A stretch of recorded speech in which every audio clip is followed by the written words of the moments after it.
দিকে নমরুদ সাইয়েদনা ইব্রাহিমকে ডেকে পাঠালেন। নমরুদ বলে, ইব্রাহিম তুমি নাকি মূর্তির পূজা না করে কোন নতুন রবের ইবাদত করো, কে তোমার রব? সাইয়েদনা ইব্রাহিম বললেন, রব্বি আল্লাযী ইউহয়ী ওয়া ইউমীত, আমি এমন রবের ইবাদত করি যিনি জীবন দেন, যিনি মৃত্যু দেন। নমরুদ বলে, তাই নাকি? তোমার রব জীবন দেয় মৃত্যু দেয়, আর এটা তো আমি দেই, আমিও তো জীবন দেই, আমিও তো মৃত্যু দেই। সাইয়েদনা ইব্রাহিম বললেন, কেমন করে তুমি জীবন দাও মৃত্যু দাও একটু দেখাও তো। নমরুদ জেলখানা থেকে দুজন কয়েদিকে ডেকে আনলো, কয়েদি এনে অর্ডার করলো, একটাকে এখনই শিরোচ্ছেদ, হেড অফ, ডেথ পেনাল্টি, মৃত্যুদণ্ড দেয়া হলো, ফিনকি দিয়ে রক্ত বেরোলো।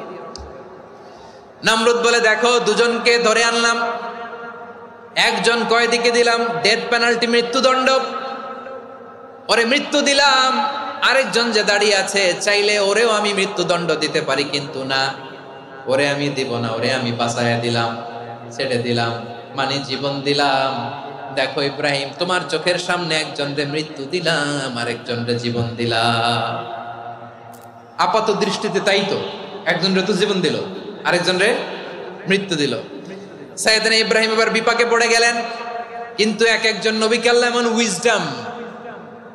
এমন উইজডম বিচক্ষণতা দিয়ে এই জমিনে পাঠিয়েছেন, মুহূর্তের মধ্যে আল্লাহর খলিল ইব্রাহিম বললেন, ফাইন্নাল্লাহা ইয়াতি বিশ-শামসি মিনাল মাশরিকি ফাতি বিহা মিনাল মাগরিব ফাবুহিতাল্লাযী কাফার। আল্লাহর খলিল ইব্রাহিম বললেন, নমরুদ বুঝলাম তুমি জীবন দাও মৃত্যু দাও দেখলাম, কিন্তু আমার রব, আমার আল্লাহ প্রতিদিন সকালবেলা উষা লগ্নে ওই পূর্ব দিগন্ত থেকে সূর্যটাকে উদিত করেন, সাঁঝের বেলা, বিকেল বেলা, কুথুরি লগ্নে, সন্ধ্যা বেলা ওই দ্বিপ্রহরের জল জলে সূর্যটাকে পশ্চিম দিগন্তে ডুবিয়ে দেন। মানে সকালবেলা পূর্ব দিক থেকে উদিত করা সূর্যটাকে পশ্চিম দিকে বিকেলে তিনি ডুবিয়ে দেন। তুমি যদি পারো ওই সূর্যটাকে পশ্চিম দিক থেকে উদিত করে পূর্ব দিকে ডুবিয়ে দাও। সুবহানাল্লাহ পড়বেন না?